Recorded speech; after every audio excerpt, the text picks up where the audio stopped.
céréales ak sirop yi ak mu ne ma moom mën na defar saabu ak diw ak yooyu ma ne ko jàngal mu ne moom da koo jàng dafa def formation bi ma ne ko nit kay balaa nga koo jël di ko yëkkati ay produits danga ma woowee danga ma ne dinaa la jàngal lii ak lii ak lii nga jënd lii ak lii nga defara nga toog sa kër nga jaay ma ne ko nit kay boo nee danga koy jàppale danga koy wan ni ñuy nappee jën parce que boobu mu ngi ma doon utiliser. ma ne parce que boobu mu ngi ma doon utiliser te kooku dama utiliser boobu noonu suñu papa yi ñoo bokk Anta Ndiaye la tudd ma tudd Oulimata Ndiaye ñoo bokk ay mbokk lañ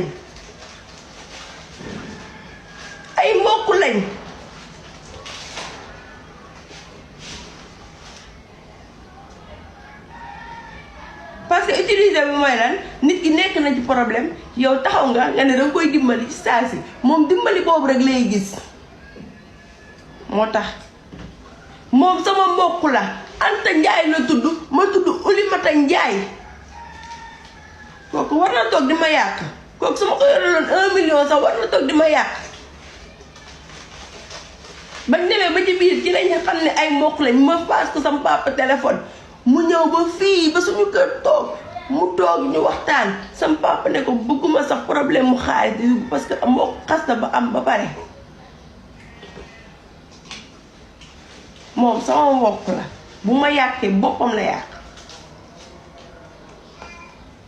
man ba mu demee bañ xam ne ay mbokk lañ sax ci laa gën a am confiance ci moom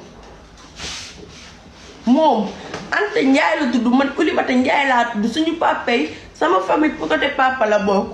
kon bu fekkee yéen a ngi ci live bi ngeen génn ngeen leeral